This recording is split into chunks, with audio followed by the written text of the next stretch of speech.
जय भारत माता की जय वंदे मातरम वंदे मातरम वंदे मातरम।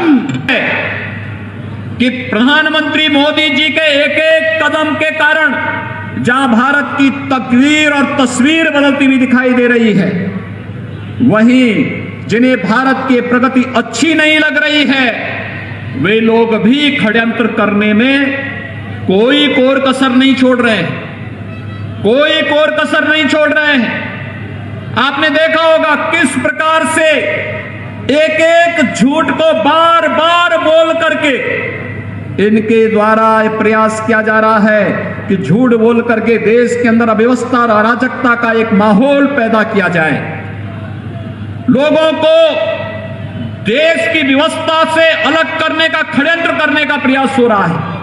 लेकिन झूठ झूठ होता है। कम्युनिज्म की थ्योरी कभी सफल नहीं होने वाली कि एक झूठ को 100 बार बोलो तो सच हो जाएगा। याद रखना, भारत तो सत्यमेव विजयते के पथ पर चलने वाला, दुनिया का नेतृत्व देने वाला, भारत को विश्व गुरु के रूप में प्रतिष्ठित करने वाला एक महामानव की पीढ़ी और विरासत को अपने साथ सजोए लेकर के चलता है। हम तो सत्य के आग्रही हैं और सत्य के मार्ग पर ही चलेंगे। सत्य बोलने और सत्य के मार्ग का अनुसरण करने में कोई संकोच नहीं करेंगे। और यही प्रधानमंत्री मोदी जी देश के सामने कह रहे हैं।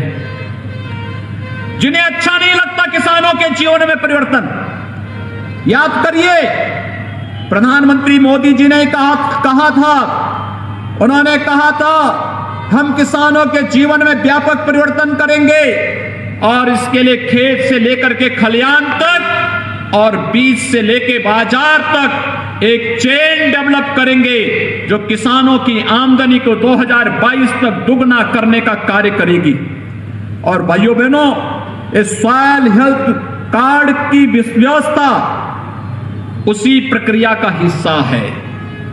प्रदेश के अंदर 36,000 करोड़ रुपए का किसान ऋण माफी का कार्यक्रम उसी का हिस्सा है। किसानों को पीएम कुसुम के माध्यम से सोलर पंप का वितरण उसी का हिस्सा है। एमएसपी उसी का हिस्सा है। और यही नहीं, मैं अभिनंदन करता हूं और आभार व्यक्त करता हूं प्रधानमंत्री मोदी जी का, जिन्होंने कल की कैबिनेट में उत्तर प्रदेश के किसानों के लिए 3500 करोड़ रुपए के गन्ना एक्सपोर्ट की सब्सिडी देने, उनके सीधे खाते में प्रधानमंत्री मोदी जी ने देने की घोषणा की है।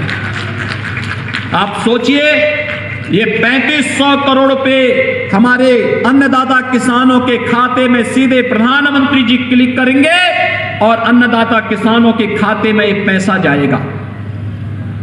प्रधानमंत्री मोदी जी के द्वारा हर एक लाभार्थी को सीधे शासन की योजना का लाभ देने में ही विपक्ष को परेशानी है, क्योंकि विपक्ष तो अन्नदाता किसानों के भी हक पे डकैती डालने का काम करता था। स्वर्गीय राजीव गांधी जी ने वैसे ही नहीं कहा था कि हम 100 रुपया बेचते हैं, किसान के खाते में, मजदूर के खाते में 10 ही रुपया जाता है, 90 रुपया कौन चढ़ कर जाता था।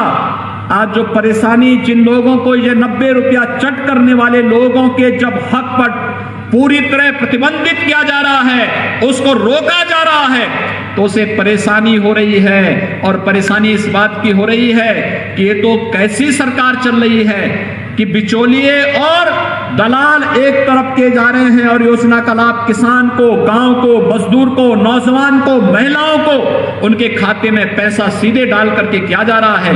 और मैं आभारी हूं प्रधानमंत्री मोदी जी का, जिन्होंने कल 3500 करोड़ की चीनी एक्सपोर्ट के लिए एक्सपोर्ट सब्सिडी का लाभ सीधे किसानों के खाते में देने की घोषणा की है। मैं उत्तर प्रदेश के अन्नदाता किसानों की ओर से प्रधानमंत्री मोदी जी का हृदय से अभिनंदन करता हूं। भाइयों बहनों, ये चिढ़ उन लोगों की है जिन्हें ये पसंद नहीं कि भारत एक भारत श्रेष्ठ भारत बनने की ओर क्यों अग्रसर हो रहा है।